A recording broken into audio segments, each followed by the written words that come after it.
Boro banish the Blackburn BLIP, beating Hull City at home by 3-1.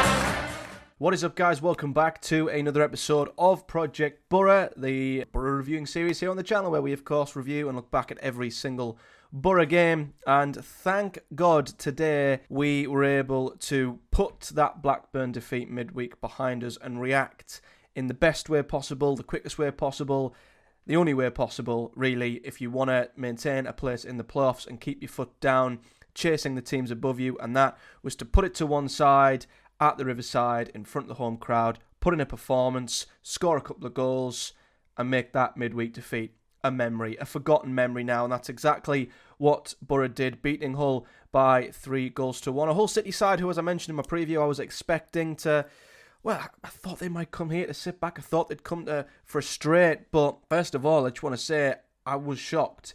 I was shocked by how Hull came to the Riverside. I respect how they came to the Riverside. They came to play football. They played out from the back really well at times. It was obvious that, you look at their numbers, as I said in the preview, their big issue is up front. And I think when they got into the final third, you could see that's where they were sort of lacking. But they were a tardy team who came to play the right way. But as I equally said in the preview, if they were to come and try and play Boro, not at their own game, but they would try and come and play football. They wouldn't do what a lot of other teams have done, which has been successful, and that is sit 10 men behind the ball and just try and stop Boro from getting in behind, getting in them spaces.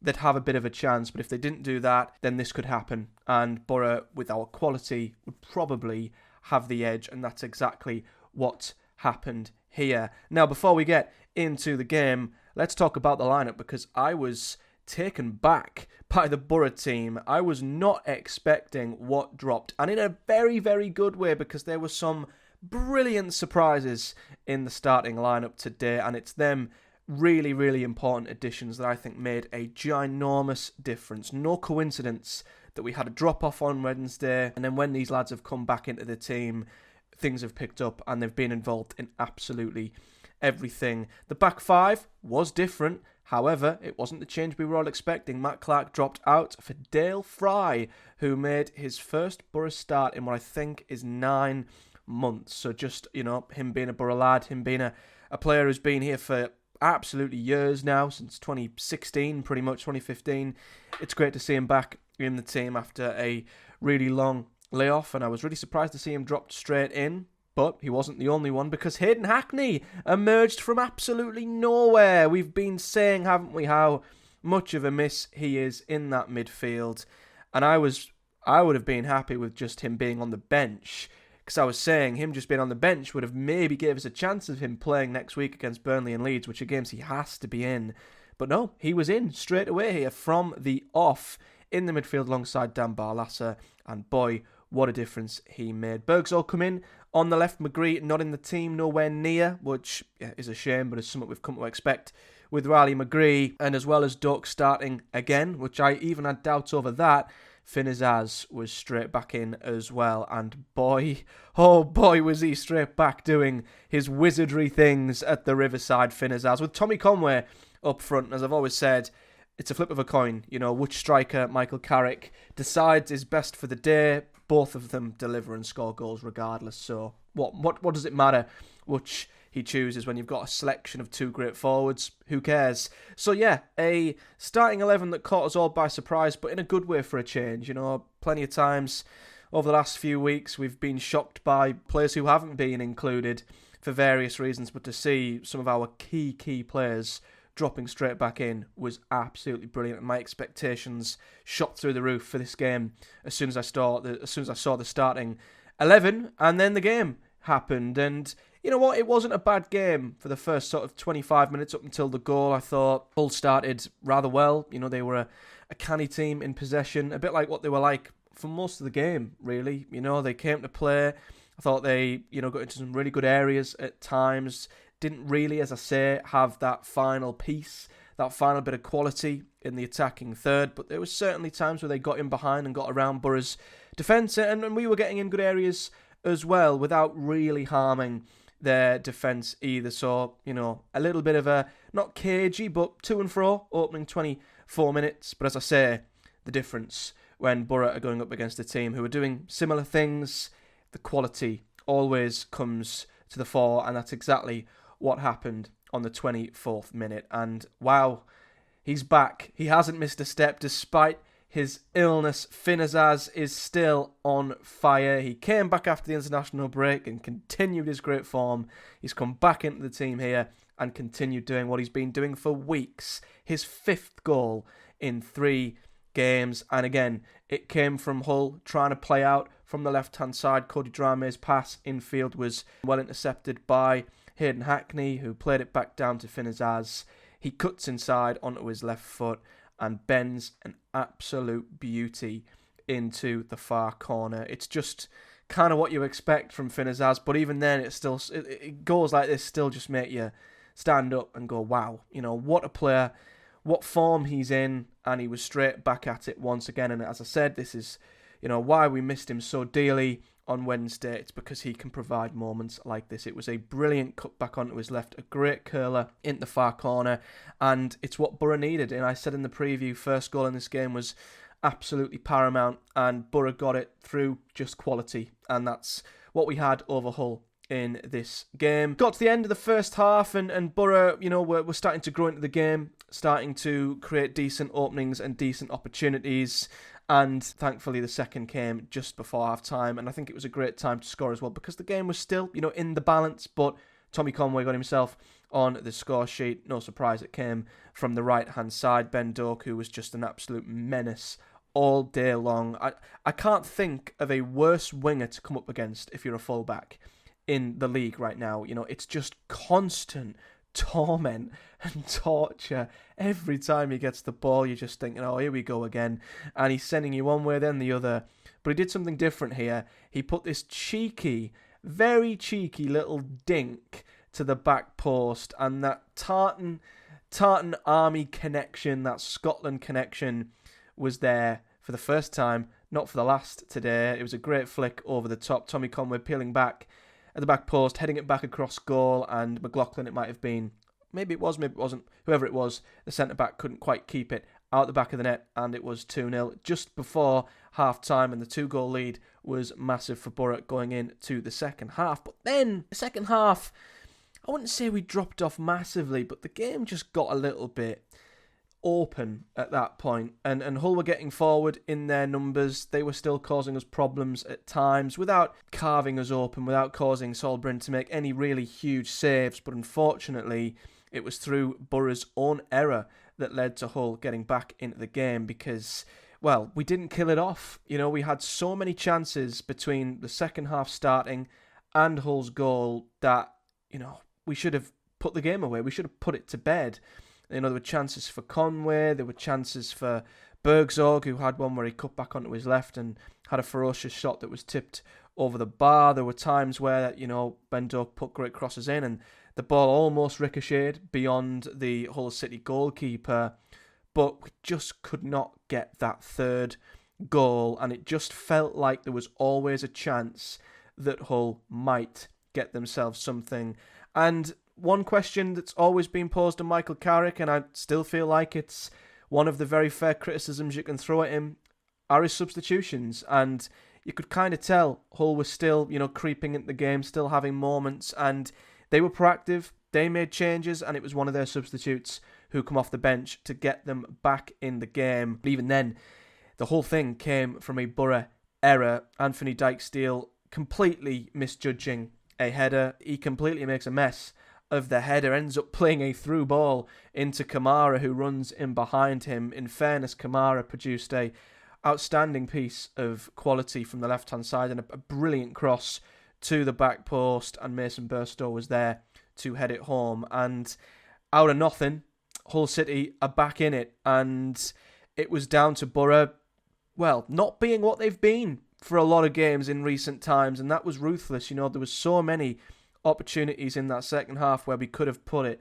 3-0, 4-0, put the game away from Hull, as we have done in recent times. But I guess you could also say, a bit like QPR when they got a goal back at Loftus Road to make it, I think, 2-1, and Oxford got a goal back at the Kazam to make it 4-2.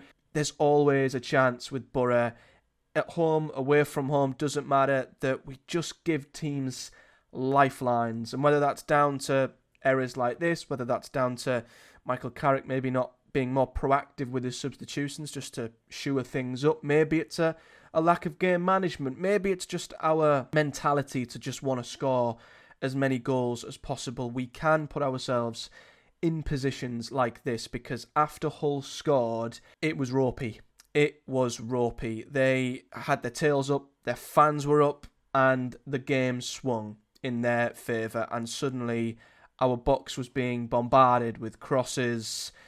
We were having to clear our lines, headed clearances. And when you just feel like a goal is coming in a game, it felt like that was going to happen with Hull. And I can't lie, really, really worried that we might be on the brink of blowing a 2-goal lead at home to a team who, although were tidy, hadn't posed massive threats throughout the game, and it would have been a absolute sickener had it happened. But thankfully, Boro held strong, and only 8 minutes later, and it was important, I think, that it came 8 minutes later, and this barrage, this momentum that Hull had didn't go right into the 80-plus minutes in towards stoppage time, because that's when things might have got really, really dicey. Tommy Conway made sure of the result, and we could all breathe a massive sigh of relief on the 79th minute, and it came from the right-hand side once again. Ben Duck, he can go one way, he can go left, go right this time, cuts inside on his left foot, slides in Tommy Conway, who takes a brilliant first touch around the defender, and it was a beautiful scooped dink over the goalkeeper to make it 3-1. And finally, we could all breathe a sigh of relief. Boro got their 2-goal lead back and were back in a relatively comfortable position. Hull still gave it a good go. Boro still had further opportunities to finish the game off further, which we didn't quite take. But thankfully, even though we weren't at the same ruthless level that we have prior to Blackburn in them 3 games where we got 15 goals, we still got 3 today, and I guess it's a compliment that it should have been more, but we survived. We survived a spell which on another day could have maybe gone the other way. At 2-1, the game was really in the balance, but we got the result I think we deserved in the end, and as I say, our quality just continues to show, thankfully, in games like this. A brilliant moment from Azaz, and 2 great finishes from Tommy Conway with great assists from Ben Duck. Gave us the 3 points, and it's the 3 points we needed, as I say, after the Blackburn blip, and we can now call it a blip, thankfully, and maybe it wasn't such a bad result in the end because they went and beat Leeds today. It was just so important that Boro got back on it, given the tough games we've got coming up over the next 10 days or so. And as I keep saying, our home form has been one of the biggest underwhelming disappointments of the season, and the one thing that I think has held us back massively, especially in the early days of the season when we came up against teams who were in Hull's position in the table. And maybe had they come and sat deep and camped outside their box, it might have been a different result. But as I say, fair play and respect to Andy Dawson and the team and Hull, who came to the Riverside and they tried to play football. You can only say fair play to that. And, there were a few mentions, before the game, a few whispers that it had actually been quite a big pick-me-up for Hull that Tim Volter was out the door, and it sort of gave the team, the dressing room, the coaching staff a bit of a new lease of life. And you can kind of see that. I don't know who they're going to bring in. I don't know who it's going to be. I've seen links to every name under the sun. But from what I've seen today, I think Hull will be okay. I still think there's a concern up front, but they play tidy football, and if they can just make it click in the final third, I think they'll be okay. But respect to them for playing football at the Riverside. It just, I guess, came at a detriment to them because Boro beat them at their own game just with the quality that we had, and you can kind of see that in the stats. There is a correlation this season with games where Boro at home have less possession, we actually win more, which I find crazy. But a lot of the games where we've dropped points this season, Blackburn, Bristol City, we've had miles more of the ball. And I think that just shows, again, the approach of the opposition when they, relinquish possession and let Boro have it. You've got more of a chance of getting something from us at the Riverside. But today, a bit like I think against Luton and against other teams at the Riverside who've had more of the ball than us, we've actually done better, and that was the case here. We had less of the ball than Hull. They had more accurate passes than we did, but we created more than what they did. The XG wasn't as high as I thought, given some of the chances that we did have, but we had 21 shots to their 10, 9 on target to their 3, so it was, again, a slight overperformance by the numbers on Boro up front, but I think we should have had more. I think we should have won by more, but the result and the stats back up that Boro deserved the victory, and that is indeed what happened. Now, talking of the lineup, as I said at the start, it was so important to see some of these players back in the team. Still no clean sheet, unfortunately, for Sol Bryn, which is a shame. I know I keep saying this every single game, but I'd be astounded if Seny Dieng's not back, in time for the Burnley game, and I don't think Sol's done enough to displace him 100%. Now, I don't know what illness Seny suffered from, because Bergzorg and Azaz suffered from the same thing, and they've both played today, so I don't know what's going on with Seny, but if he's not fit, I don't mind. Bryn, I'm happy to continue on with. Didn't have to make big saves today. There was one second half, I think, where they played the ball across, might have been at 3-1, I think it may have been, or maybe it was at 2-1.